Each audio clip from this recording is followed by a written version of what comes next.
Meaning of have-nots. Have-nots. Have-nots.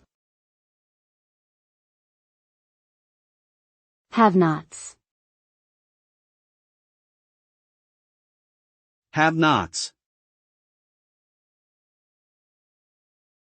The term have-nots refers to people who lack the basic necessities of life, such as food, shelter, and clothing.